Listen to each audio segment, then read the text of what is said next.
Good morning friends. जैसा कि आप सब लोग मुझे जानते हो, मेरा नाम किशोर सिंह डोडिया है और मैं थोड़ा अपने बारे में थोड़ा परिचय देना चाहता हूं, ताकि अगर जी ये वीडियो अगर किसी के पास फर्स्ट टाइम आए तो थोड़ा मेरे बारे में जाने। मेरा जो क्वालिफिकेशन है, मैंने बीएससी एग्रीकल्चर किया हुआ है, एमबीए किया हुआ है और सीएफए चार्टर्ड फाइनेंशियल एनालिस्ट बोलते हैं उसको, कैम्ब्रिज यूनिवर्सिटी से किया था। और मेरा ज़्यादातर जो तजुर्बा रहा हुआ है वो इंश्योरेंस इंडस्ट्री में, एसेट मैनेजमेंट कंपनीज में रहा है। और मैं मोर देन 8 से 10 साल तकरीबन मैं यूएई दुबई में रहा हूँ, जहाँ मैं इंश्योरेंस एंड ब्रोकिंग फर्म में as a associate vice president तक मैंने वहाँ काम किया हुआ है। और हमारा जो भी काम होता था वो हम लोग क्या करते थे कि एसेट मैनेजमेंट कंपनी में हम लोग इंटरनेशनल प्रोडक्ट्स जो हमारे हाथ में आती थी उसका एनालिसिस करते थे, और हमारे क्लाइंट को हम लोग एडवाइस देते थे कि भाई ये एसेट खरीदने लायक है कि नहीं। एसेट एसेट जैसे होते हैं कि बॉन्ड्स होते हैं, शेयर्स होते हैं, बहुत सी एसेट्स में अंदर चीज़ें आ जाती है। तो हम हमारे क्लाइंट को सजेस्ट करते थे, और इस इंश्योरेंस भी हम लोग सजेस्ट करते थे कि उनके लिए क्या, ये हम बेसिकली हमारा रोल था वहाँ। लेकिन उसी दौरान क्योंकि एसेट्स हम लोग एडवाइस करते थे और हम काफ़ी एसेट्स को एनालाइज करते थे, तो वहाँ हम क्रिप्टो एसेट्स को भी एनालाइज करते थे, क्योंकि at the end of the day investors आते हैं, उनको तो रिटर्न ज़्यादा चाहिए कहीं ना कहीं, और जहाँ रिस्क कम हो ऐसा को रिटर्न चाहिए, तो हमारा वो रोल होता था वहाँ। तो तकरीबन बिटकॉइन क्रिप्टो में अगर जाए तो बेसिक हमारा बिटकॉइन से शुरू होता है। उसके बाद तो काफ़ी उसके अंदर चीज़ें आई है बहुत सी, क्योंकि हर महीने 2 महीने में उसमें अपडेट्स हो जाते हैं, क्योंकि बहुत ही फास्टेस्ट ग्रोइंग क्रिप्टो इंडस्ट्री है। उसमें आपको बहुत ही चौकन्ना रहना पड़ता है और टेक्नोलॉजी को कंटिन्यूस आपको ऑब्जर्व करते रहना पड़ता है, स्टडी करते रहना पड़ता है, क्योंकि टेक्नोलॉजी बहुत फास्ट अपग्रेड होती है उसके अंदर।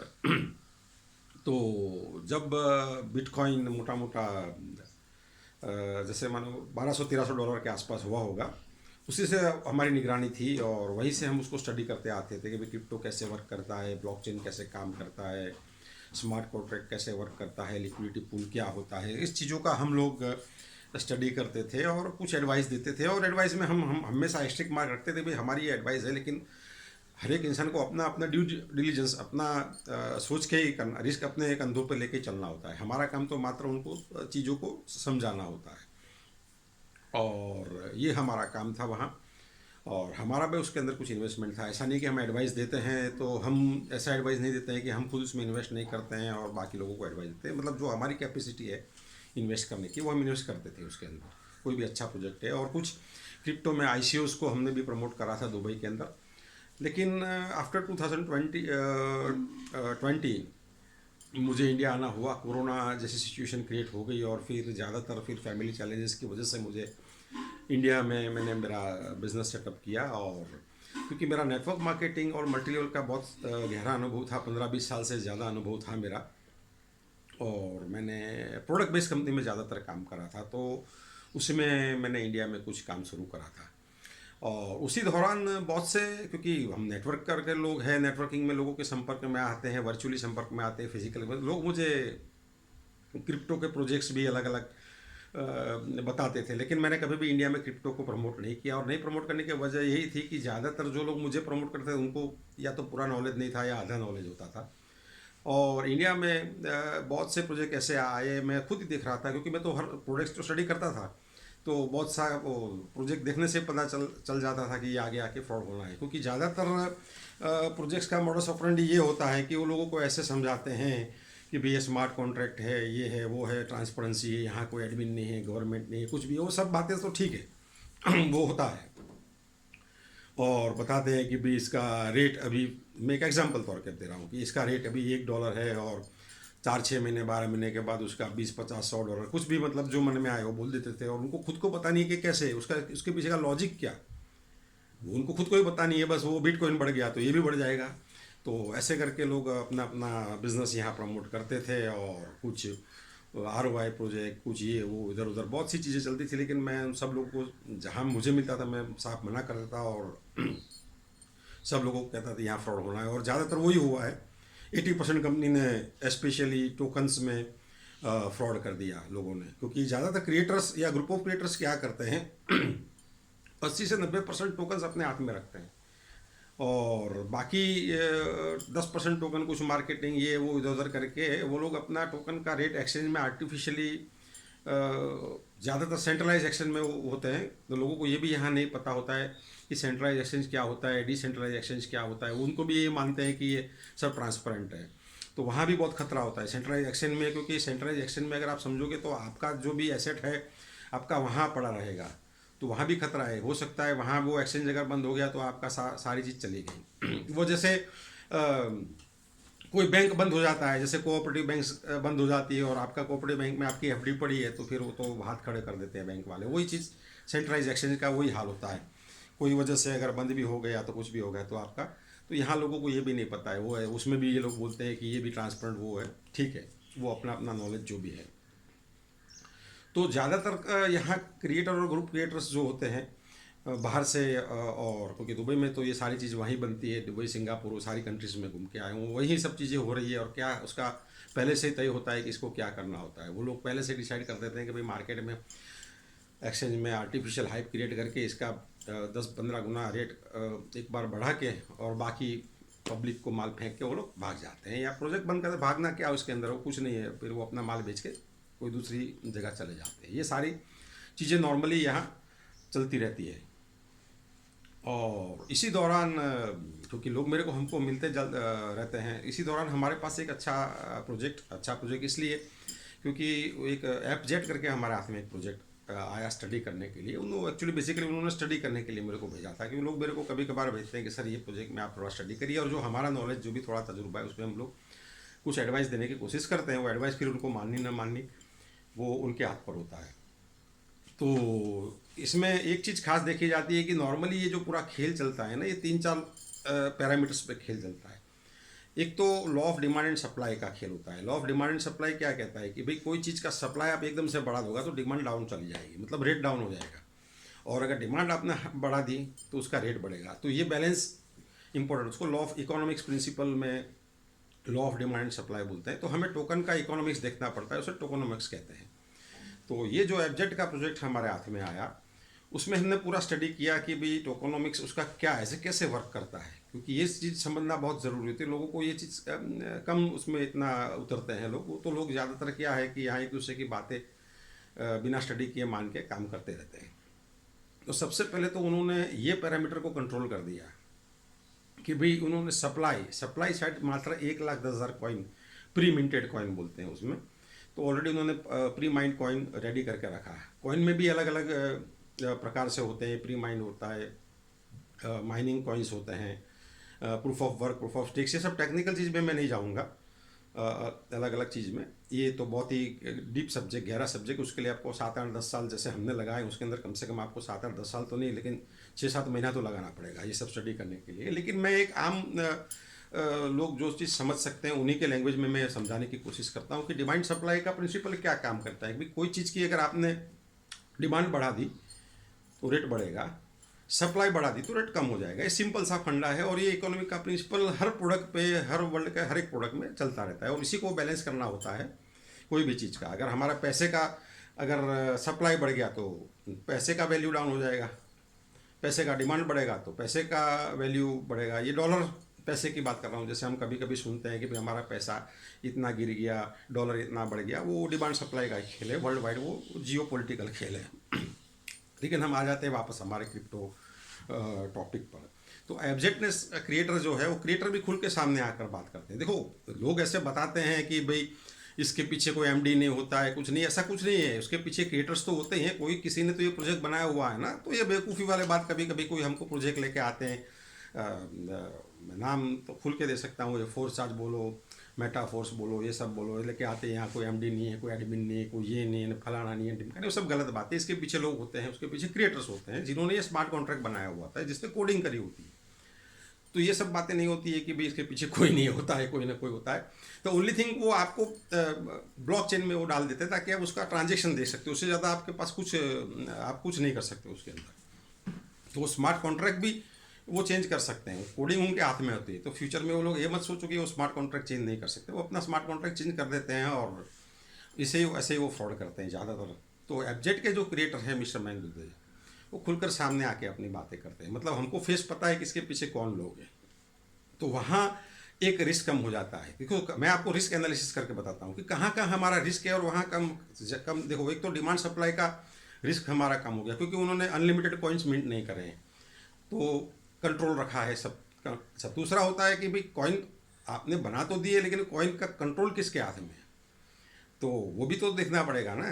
तो उन्होंने 1,10,000 कॉइन करा, शुरुआत में 7% उन्होंने मार्केट में, वो सारी डीप में नहीं जाऊंगा लेकिन मैं एक आपको मोटा मोटा समझाने की कोशिश करूँ, 7% उन्होंने मार्केट में डाले और 93% उन्होंने ऐसे होल्ड करके रखे हैं कि हर महीने उसकी एक लिमिटेड सप्लाई मार्केट में जाएगी और टू बी प्रिसाइज 460 कॉइन्स वो हर महीने डालेंगे। ऐसे करके 8 साल के अंदर ये सारे कॉइन रिलीज होंगे। अब ये कैसे होंगे कि उन्होंने कैसे स्मार्ट कॉन्ट्रैक्ट तैयार करा हुआ और ऐसे एक डिसेंट्रलाइज कॉन्ट्रैक्ट को उसको लॉकर में रख दिया, ये स्मार्ट कॉन्ट्रैक्ट उसको बोलते हैं, उसको लॉकर में, और वो लॉकर हर महीने अपने 460 कॉइन धीरे धीरे करके रिलीज करता रहेगा। तो इसका मतलब पहला प्रिंसिपल जो होता है law of demand and supply का, उन्होंने उसको ठीक से अप्लाई किया हुआ है कि भाई supply in A controlled form, एकदम से सप्लाई नहीं होगी। दूसरा, ये जो टोकन है उसके अपने हाथ में बिल्कुल रखा है, लेकिन वहाँ भी एक कैच पॉइंट होता है। कैच पॉइंट क्या होता है कि वो चाहे तो हर, समझो कि बाकी के 93% जैसे कुछ रेट बढ़ जाए तो खुद, क्योंकि चीज़ें तो अपने हाथ में ही है, कॉन्ट्रैक्ट के क्रिएटर वही है, तो चाहते तो एक ही दिन जैसे लगे कि भाई ये रेट पर कॉइन चला गया तो सारे मार्केट में वो बेच के वो चले जाएंगे। तो यहाँ भी उनकी मंशा बहुत क्लियर थी। उन्होंने क्या करा कि ये कॉइन सबसे पहले तो उन्होंने सेंट्रलाइज एक्सचेंज में नहीं, डिसेंट्रलाइज पान के एक स्वैप, वो एक डिसेंट्रलाइज एक्सचेंज है, वहाँ उन्होंने ये कॉइन को एक्सचेंज में लॉन्च करा। और वहाँ अगर आप लॉन्च कर दो, वहाँ एक लिक्विडिटी होती है। लिक्विडिटी का मतलब वहाँ एक guarantee, liquidity is one kind of A guarantor, वहाँ पैसा उनको डालना पड़ता है और जब आप बेचो तो आपको पता है कि यहाँ पैसा पड़ा है, अगर मैं मेरा माल यहाँ बेचूंगा तो मेरा पैसा मुझे मिल जाएगा, तो उसी को लिक्विडिटी बोलते हैं। तो क्रिएटर को कुछ लिक्विडिटी डालनी पड़ती है और वहीं से फिर धीरे धीरे कॉइन का लेना देना, बेचना शुरू हो जाता है, खरीदना बेचना। तो वो वहाँ एक ट्रांसपेरेंसी आ गई, हमें पता है। जैसे कि मैं किसी को अगर चेक देता हूँ, अगर चेक लिखने वाले मतलब इश्यूअर चेक तो दे देता है लेकिन आपको पता ही नहीं है कि उसके अकाउंट में पैसा है कि नहीं, तो आपको अंदर में डर लगता है ना कि भाई शायद मैं चेक बैंक में डालूंगा तो बाउंस होने का चांसेस है। लेकिन अगर बैंक, हर चेक के नीचे बैंक एक वर्चुअल चेक बनाती है, बैंक समझो एक नया सिस्टम आता है कि एक वर्चुअल चेक के अंदर आप चेक, आपको एक डिजिटल सिग्नेचर दे दिया, आपने वर्चुअल चेक साइन कर दिया और बैंक उसके सामने अथॉरिटी भी देता है कि भाई ये चेक आपका ऑनर हो जाएगा, क्योंकि भले मैंने पोस्ट डेटेड लिखा हुआ है, क्योंकि इसके अंदर अभी फ़िलहाल ये अकाउंट में इतने पैसे पड़े हुए हैं। तो आपको इनडायरेक्टली आपको कॉन्फिडेंस है कि भाई नहीं, मेरा पैसा मैं चेक डालूंगा तो मिल जाएगा, हमें पता है कि उसके अकाउंट में पैसे हैं। तो यही चीज़ होती है लिक्विडिटी पूल का मतलब कि भाई मैं मेरा माल बेचूंगा तो मुझे मेरा माल बिक जाएगा, मतलब मेरा टोकन बिक जाएगा। ज़्यादातर लोगों को टोकन और कॉइन का भी डिफरेंस नहीं पता होता है, लेकिन इन बातों में नहीं जाऊँगा। वो आप मेरे को इंडिविजुअली मिलेंगे तो मैं छोटी मोटी जो चीज़ें आपको समझाने की कोशिश करूँगा। तो उन्होंने लॉ ऑफ डिमांड सप्लाई का पूरा प्रिंसिपल अप्लाई करके उन्होंने सप्लाई का कंट्रोल कर दिया। दूसरा, ये लिक्विडिटी पूल में अपनी लिक्विडिटी डाली ताकि किसी को ये डर ना रहे कि हमारा पैसा, हम माल बेचेंगे तो हमें हमारा पैसा नहीं मिलेगा। और तीसरी बात, ये सारे टोकन जो उन्होंने रिलीज करे मंथली 460 टोकन उन्होंने एक लॉकर में रख लिए। लेकिन लॉकर में जब रखते तो लॉकर की चाबी किसके पास रहती है, वो भी तो इंपॉर्टेंट होता है ना, क्योंकि लॉकर तो है तो लॉकर खोल भी सकते हो और इमीडिएटली सारे लॉकर खोल के आप सारे भी मार्केट में डाल सकते हो। तो यहाँ इन्होंने, क्योंकि जब आप टोकन जब आप डिसेंट्रलाइज एक्सचेंज में आप डालते हो आप, तो आपको एक की दी जाती है, की बोलते हैं उसको, तो उसी से आप अपना टोकन पूरा माल वहाँ बेच के जा सकते हो। लेकिन उनकी ट्रांसपेरेंसी देखो इसमें, उन्होंने ये क्या करा, ये की को एक नल एंड वॉइड वॉलेट के अंदर मतलब बंद कर दिया। बंद मतलब जलाना नहीं होता यहाँ, ये एक लैंग्वेज है, अपना क्रिप्टो लैंग्वेज है। तो ये की उन्होंने एक नल एंड वॉइड वॉलेट में ट्रांसफ़र कर दी, वो सारी चीज़ आपको ट्रांसपेरेंसी दिख जाएगी। तो वो वॉलेट में डाल दिया, मतलब अब वो कंट्रोल उनके पास भी नहीं रहा कि अभी बस वो 460 ही हर महीने वो निकल सकता है, वही एक रहा। तो वहाँ एक ट्रांसपेरेंसी हमें थोड़ी ज़्यादा दिखी इसी प्रोजेक्ट के अंदर। तो ये दो चीज़ हमने देखी, ट्रांसपेरेंसी दिखी। अच्छा, तीसरी चीज़ वो उन्होंने देखा कि उनका हमने रोड मैप का स्टडी किया। रोड मैप का स्टडी उन्होंने किया कि भाई आके वो करना क्या चाहते हैं। देखो at the end of the day आप कुछ भी करो, ये तो आपको टोकन दिया, भाव बढ़ा घटा, ये सब चलता रहेगा, लेकिन इसके पीछे, तो उनके पीछे का रोड मैप भी शानदार था कि भाई वो लोग इसी इंडस्ट्री में जो नई चीज़ आ रही है, जैसे मेटावर्स है, अच्छे अच्छे गेमिंग टोकन से उनका खुद का वॉलेट ला रहे हैं। तो ये उनका एक रोड मैप है, क्योंकि ताकि देखो एक कम्युनिटी जैसे जैसे बढ़ेगी तो उसका वैल्यू बढ़ता है। देखो वैल्यू बढ़ने का, कोई भी टोकन वैल्यू बढ़ती है कम्युनिटी से बढ़ती है, और उसकी कहते हैं कि यूटिलिटी यूजेज जो भी बोलो, तो ज़्यादा टोकन का तो यूटिलिटी यूजेज कुछ होता ही नहीं है, वो सब बकवास बातें हैं कि ये वो यूटिलिटी कहने के लिए दिखावे की यूटिलिटी है। तो यहाँ आपको अपना खुद का वॉलेट मिलेगा, स्पेसिफिक वॉलेट मिलेगा, जहाँ अलमारा वॉलेट उसको बोलेंगे, वो लॉन्च करेंगे दुबई में। तो शानदार चीज़ है। तो यहाँ सेफ्टी और रिस्क बहुत ही कम हो जाता है। जो भी यहाँ एफजेड के साथ, कम्युनिटी के साथ जुड़ा हो, अगर वो कुछ एफजेड होल्डिंग कर लेता है तो उसका रिस्क, देखो रिस्क हर जगह होता है, लेकिन रिस्क कितना मिनिमाइज होता है वो वेरी इंपॉर्टेंट है। तो यहाँ बहुत ही मिनिमल रिस्क के अंदर आप अपना काम कर सकते हो और टोकन को होल्ड कर सकते हो। ये हमारा सुझाव है, और आपका हमारा सुझाव मानना नहीं मानना वो आपके हाथ में है। लेकिन ये जो चीज़ आपको देखनी है कि भाई स्मार्ट कॉन्ट्रैक्ट आपके जो भी है उसका कोडिंग में क्या है, उसका कंट्रोल किसके हाथ में है, टोकन का कंट्रोल किसके हाथ में है, क्योंकि ज़्यादातर फ्रॉड इसी में हो जाते हैं। आपको शुरुआत में बताएंगे लोगों को कि भाई इसका 1 रुपया था और 20 रुपया 300 400 हो गया, फिर अचानक से पता चला एक दिन ये गायब भी हो गया। तो ये सब चीज़ यहाँ होने की संभावना लगभग ज़ीरो है, बहुत ही मिनिमल है। तो इस एफजेड को बहुत डीपली स्टडी करिए। जब शुरू हुआ था तो $25 से शुरू हुआ था, मैं आज वीडियो बना रहा हूँ तो 425 430 के अबाव का उसका रेट है। और क्यों उसका रेट बढ़ा, वही है उसका इकोनॉमिक का प्रिंसिपल कि उन्होंने सप्लाई कंट्रोल, और डिमांड आज ज़्यादा है, और डिमांड वैसे ही ज़्यादा रहने वाली है क्योंकि सप्लाई लिमिटेड है। तो ये तो एक कॉमन सेंस का सवाल है। दूसरा, वो कभी भी एक साथ अपना माल नहीं बेच सकेंगे। तो ये चीज़, दोनों शानदार चीज़ उन्होंने रखी है। और ये टोकन, हमारा जो एडवाइस है कि आप होल्ड कर सकते हो, उसमें आपको एप्रिसिएशन मिलने का चांसेस बहुत ही ज़्यादा है। और इसी के बारे में अगर और कोई जानकारी देते तो मैं अपना नंबर डेफिनेटली यहाँ छोड़ूंगा, और उसमें आप मुझे कॉल कर सकते हैं। और उसमें हम डिटेल टेक्निकल चीज़ में, क्योंकि इन लोगों का रेगुलर टेक्निकल सेशंस भी होता है, जूम मीटिंग्स भी होती है, वहाँ वो लोग टेक्निकल चीज़ भी समझाते हैं। मैंने तो एक आम इंसान, एक जो ये वीडियो कहीं आम इंसान जाए उसको समझ में आए, इसके लिए ये मैंने चीज़ें दी हुई है। और इसमें इन लोगों ने कुछ वर्किंग नॉन वर्किंग प्लान भी दिया हुआ है, जहां आप, अगर आपके पास पैसे नहीं है इतने टोकन खरीदने के, तो उन्होंने एक बैकअप भी प्लान दिया हुआ है कि भाई आप कुछ मार्केट में जाकर कुछ मेहनत करके ये चीज़ों को लोगों को समझा कर आप कुछ अपना पैसे बनाकर आप कुछ टोकन इकट्ठा कर सकते हो। उसको स्टेकिंग प्रोग्राम बोलते हैं, स्टेक एंड अर्न प्रोग्राम। और ज़्यादातर आज के जो भी टोकन्स मार्केट में तो स्टेक एंड अर्न में ही आते हैं। तो उनका ये भी प्रोग्राम है, बहुत ही शानदार प्रोग्राम है। वो प्रोग्राम का डीपली स्टडी करिए, और अगर आपका मन करे तो वो प्रोग्राम में आप एनरोल हो सकते हैं, और उसी प्रोग्राम में आप टोकन इकट्ठा कर सकते हो। तो ये एक अलग तरीका है टोकन इकट्ठा करने का। अगर आपके पास पैसा है तो आप सीधा टोकन इकट्ठा कर लो, कोई दिक्कत नहीं, मार्केट से खरीद लो आप। और यही है हमारा कहना। ये एफजेड प्रोजेक्ट का हमने एनालिसिस किया, अच्छा प्रोजेक्ट है, शानदार प्रोजेक्ट है, उनका विज़न अच्छा है, रोड मैप उनका बहुत ही शानदार है, आगे उनका प्लानिंग बहुत ही बढ़िया है। और मयंक गुडरेजा जी उनके जो क्रिएटर है, तो बहुत ही अच्छी तरह से वो जूम में आपको समझाते भी है, और वेरी कूल माइंडेड, और वो भी बहुत ही एक्सपीरियंस्ड इसी फील्ड के है, उनके पास बहुत तजुर्बा है।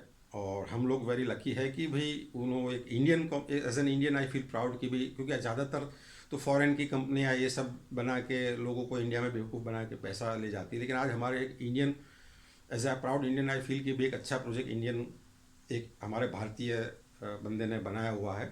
तो हमें उसको बिल्कुल स्टडी करना चाहिए, और उसको हमें बिल्कुल उसका साथ देना चाहिए इसी प्रोजेक्ट को आगे बढ़ाने के लिए। Thank you. जय हिंद, वंदे मातरम।